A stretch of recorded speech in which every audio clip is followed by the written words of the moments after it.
So government facilities have been vandalized, prominent leaders have been attacked as protests continue for a third straight day in Nepal. Initially triggered against a short-lived social media ban and corruption, the protests in the Himalayan nation have escalated into violent demonstrations across various cities, claiming at least about 22 lives.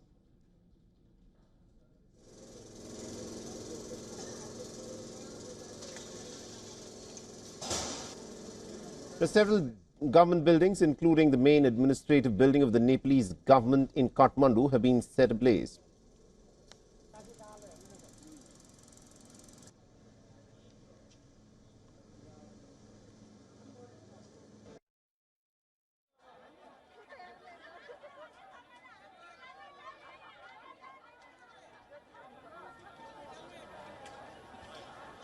The social media ban was lifted on Tuesday, but the protests have continued, fueled by rage over the deaths and accusations of political corruption. The flight operations to and from Kathmandu were suspended, leaving the people stranded across the country.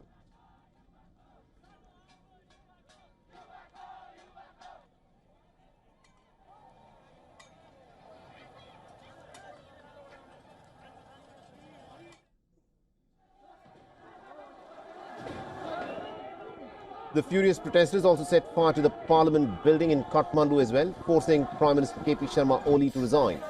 The Oli, in fact, stepped down shortly after hundreds of demonstrators entered his office, shouting anti-government slogans. As a result of the unrest, the houses and offices of several prominent leaders of Nepal have been set on fire.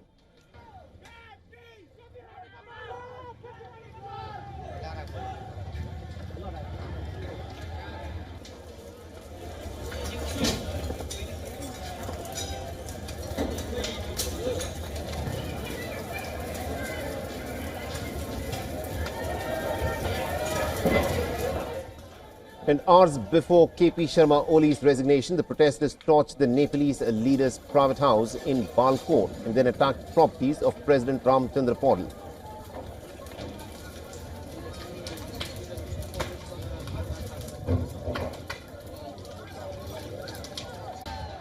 The former Prime Minister Pushpakamal Dahal Prachanda, the Communications Minister Prithvi Subha Gurung, and also the former Home Minister Ramesh Lekar. Meanwhile, a large group of inmates from Kathmandu's Delhi Bazaar jail stepped out of the prison premises on Wednesday, demanding their release amidst the ongoing unrest triggered by nationwide anti-corruption protests. The Nepalese army has been deployed in and around the jail to prevent further escalation as law enforcement is struggling to maintain control in the capital.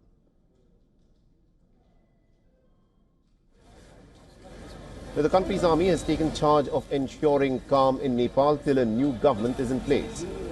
The army is on the streets as the citizens have begun cleaning up.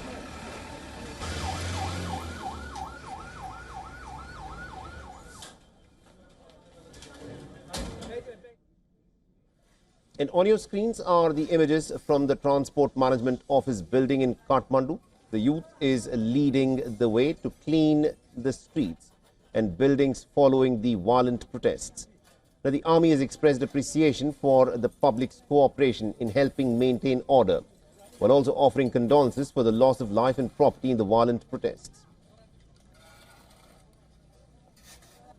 Now, the protests began on the 8th of September in Kathmandu and other major cities, including Pokhara, Butwal and Birgunj, after the government imposed a ban on major social media platforms, citing tax revenue and cybersecurity concerns.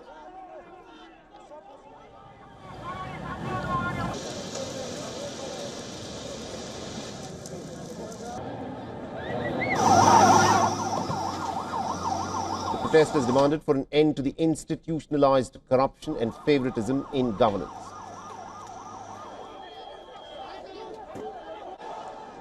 And our correspondent Saloni Murarka has been tracking the story very closely for us and has sent us this report from Kathmandu. Listen it. Nepal Army has intensified security operations. So far, 27 individuals have been arrested for their involvement in looting. The army has also called for the immediate return of arms, ammunition, weapons that were looted from the security personnel during the Gen Z's protest. I'm here at the airport at the moment, where you can see around me, these are all the passengers who have been waiting since morning for their flight, and they say that the army officials here, they have been telling them that maybe after 2 hours, maybe by 2 o'clock or maybe by 4 o'clock or maybe by 6 o'clock, the flight operations will begin. But the TIA, the International Airport officials, have said that all the operations have been suspended for today. I'm Saloni Murarka reporting for WION from Kathmandu, Nepal. For all the latest news, download the WION app and subscribe to our YouTube channel.